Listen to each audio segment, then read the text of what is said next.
See this amazing waterfalls? You can actually go behind it. These falls are considered Niagara Falls of BC. There is a hidden path to actually go to its base. Check these amazing trails. You can actually bike on it.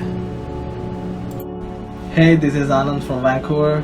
Welcome to my channel Traveling Pirates, a place where you can find awesome traveling info and things to know before you visit a place.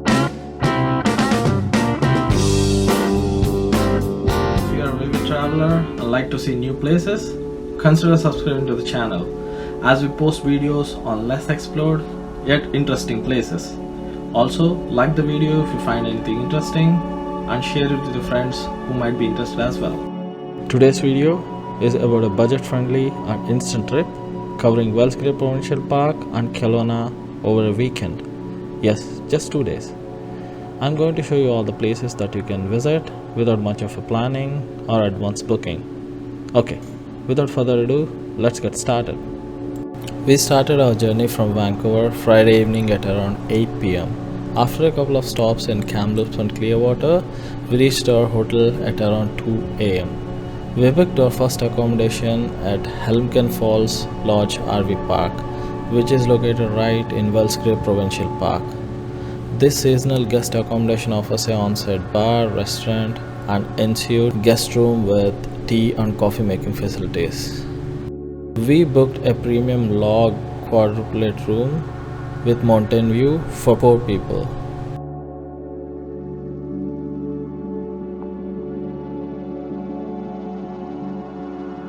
This particular room has a balcony with views of Trophy Mountain. Woke up to a sunny smoky morning from the wildfires, made our own breakfast in the wooden patio in the day use area of the hotel before we started on our journey. While Wells Gray Park is home for 39 waterfalls and numerous other outdoor activities, for the sake of our short trip, we finalized on 3 of the best falls. The first spot on our list was Helmkin Falls. After less than 15 minutes of drive, we reached Helmcken Falls parking lot. The waterfalls is actually steps away from the parking lot, which is an added bonus. The viewing platform hangs over the lip of the canyon, providing a panoramic view of the river tumbling in the distance.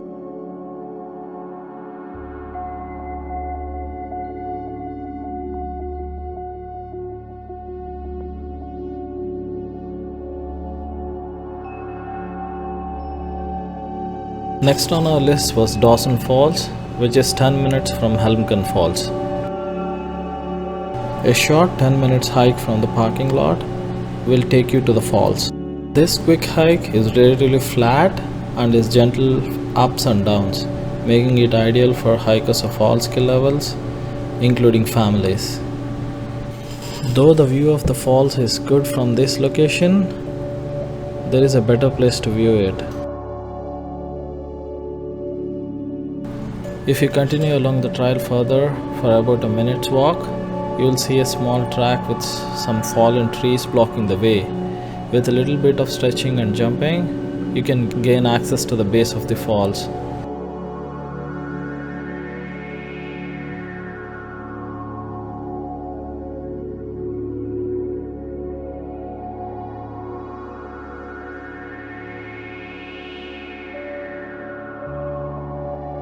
Next on our list is Moul Falls. It is little over half an hour from Dawson Falls.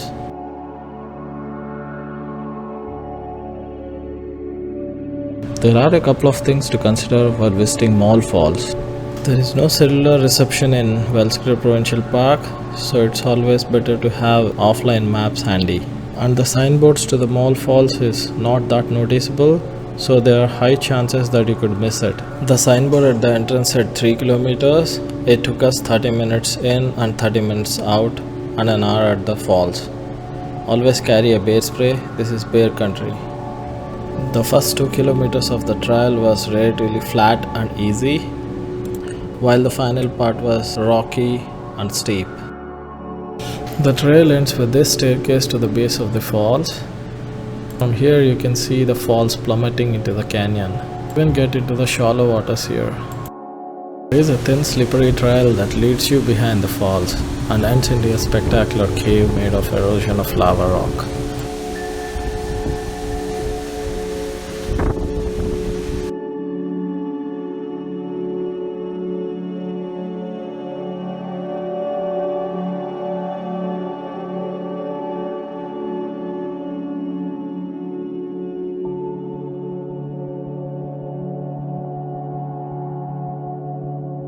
Taking one final breath and feeling the nature around us, we headed back and out of Wells Gray country.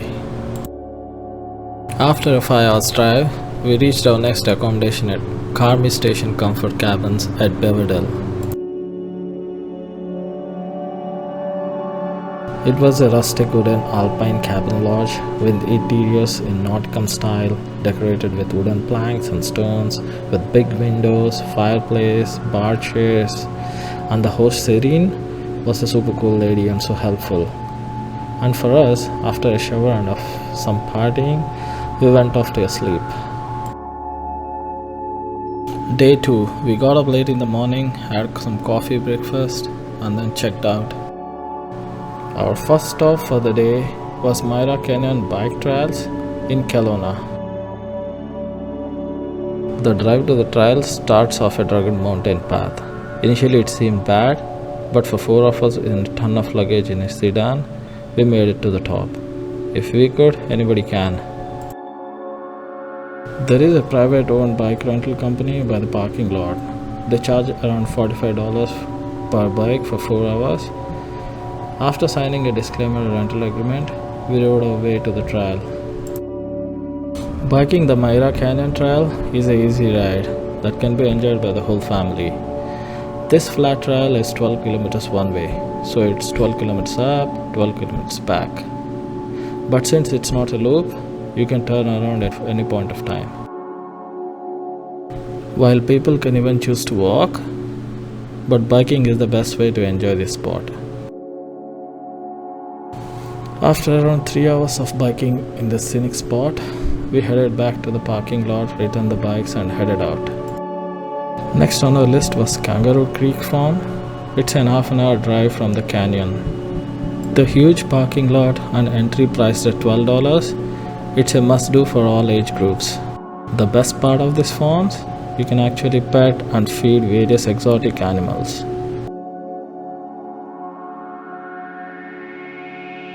Spent a good 2-3 hours, had lunch at this place, and then headed to our next place on the list, Summerhill's Pyramid Winery.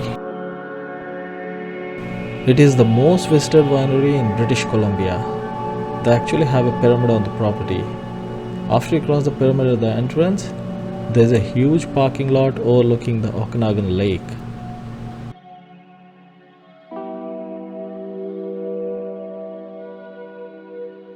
A casual stroll through the lobby, and then you can spot the iconic wine bottle monument, where you can even take pictures.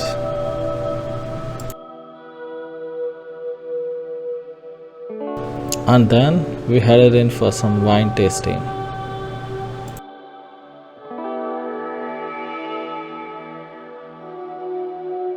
On the French traditional style, so how champagne is made in France.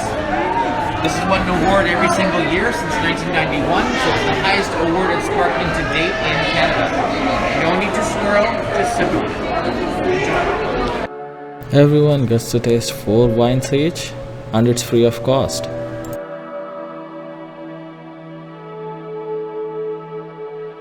We explored the interior and exterior of the property and then called it a day.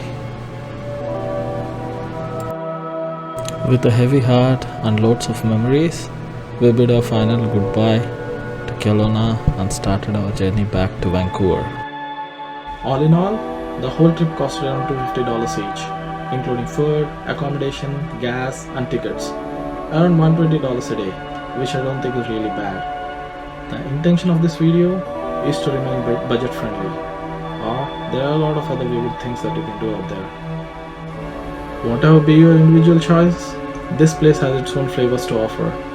End of the day, it's all about having a good time with your friends, making new friends, and exploring the unknown. Please do share it with your friends, and don't forget to like if you find anything useful. That's how I know I'll keep you motivated. This is Anand signing off. See you in the next video in a new place.